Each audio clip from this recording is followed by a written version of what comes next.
The Thanksgiving Treasure, Chapter 5. That night at dinner, I was careful to keep my elbows off the table and to pass the butter before I was asked. I even sat up straight in my chair instead of slouching and squirming, which my dad probably thought was a miracle, but he did not comment on it. This was all calculated to put him in a good mood after dinner, at which time I would approach him with my latest brilliant idea. I came up with a brilliant idea every now and then. They seldom impressed my father. My most recent brainstorm that had been to string a pulley clothesline between Carla May's house and ours so we could send messages back and forth on it. We didn't have a telephone in the house because Grandma said it was just a new fandangled gadget and that if it rang, she would just have to answer it. I tried to explain that answering it was the whole idea, but got nowhere. Besides, Dad never spent any money that wasn't absolutely necessary. He figured that if somebody wanted to tell us something, they could darn well come right out and do it face to face or write a letter where you could see it all set down in words. So we didn't have a telephone or a pulley clothesline to any of our frequently called upon neighbors. This resulted in a lot of tramping back and forth by Carla May and me until we had worn an ugly path across the lawn between our two houses. We were told to use the sidewalk, but we never did. Carla May's mother and my grandmother, both being avid gardeners, decided they would thwart this path making by planting a row of hedges between the two houses.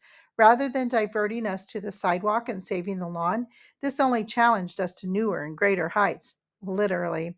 Now, instead of simply walking across the lawn, we ran and we leaped across the hedges, landing with a thud on the other side. And now, instead of a mere trail across the lawn, there were great bare spots on either side of the hedge where we took off and landed. The higher the hedge got, the harder we ran and the longer we leaped, so the lawn became more and more scarred.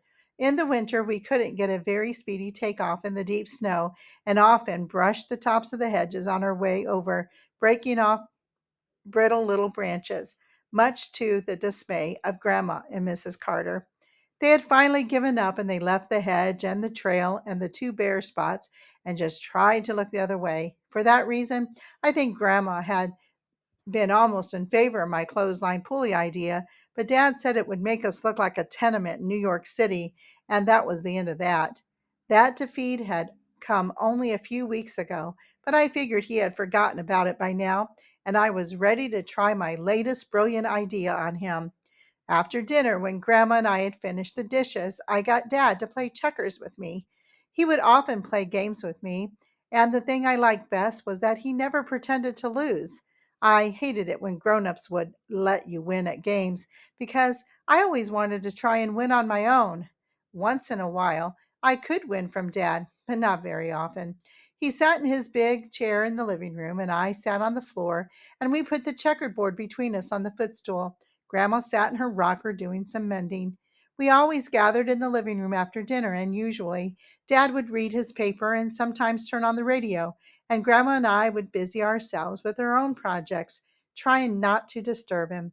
The big chair was always his, and if anyone else sat in it, while he was out of the room, he would glare when he returned, and that person would jump up as if Dad were Papa Bear discovering Goldilocks.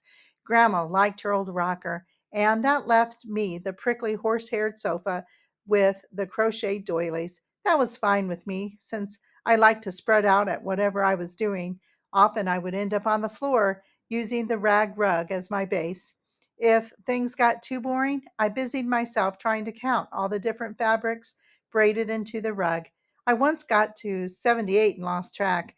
I don't think I ever did finish it. Who's coming to our house for Thanksgiving? I asked Dad, as Dad studied his next move on the checkered board. Well, you know who's coming, Grandma said, looking at me quizzically. Uncle Will and Aunt Nora and little Henry. Little Henry, I said, making a worse face. Yuck. Now stop that, said Grandma. He's your own flesh and blood. Well, can't we have people who aren't related to us? I said, trying to be casual. Like the Pilgrims inviting the Indians? Afraid we don't know any Indians, Dad said, laughing at his own awful joke. I gave him a disgusted look. I mean, we can invite an enemy and make him into a friend. "Well, we don't have any enemies, Addie," said Grandma. "Well, Dad does," I said quietly, peeking at him to see his reaction. "Well, who's that?" he asked, distracted by the move I had just made. "Well," I said, "maybe he wouldn't be your enemy if we invite him to our Thanksgiving dinner." "Who?" he asked again. "Mr. Renquist." He looked up startled. "Where did you ever get a nutty idea like that? I wouldn't let him into the yard, let alone this house." I plunged ahead with the speech I had prepared. "Miss Thompson said that Thanksgiving symbolizes friendship, and I just thought that it would be nice to have him here." "Well, think again before you come up with another damn fool idea like that," he shouted. "James," said Grandma. "Miss Thompson said," I went on. "I don't give a damn what Miss Thompson said." "James," said Grandma again, "your language." "Well, that man cheated me out of hard-earned money," my father shouted, "and my daughter wants to invite him here to dinner." "But Miss Thompson said that Thanksgiving—" "Well, tell Miss Thompson to have him for dinner then," he shouted. "Boiled. And don't you ever mention that name Renquist to me again." He had made a dumb move while he was busy yelling at me. So I reached over and I jumped 3 of his checkers and got one of mine into the king row. He took one look at what I had done and he got up out of his chair. "I don't want to play any more," he said angrily, and he left the room. I looked at Grandma and she gave me a sympathetic smile and she shook her head silently as if to say, "You should know better by now." She was right.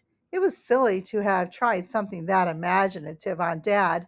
I pondered it a while. I put the checkers away.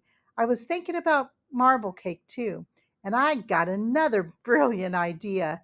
I would spring this one on Carla May. She was usually a lot more receptive to my brilliant ideas than Dad was.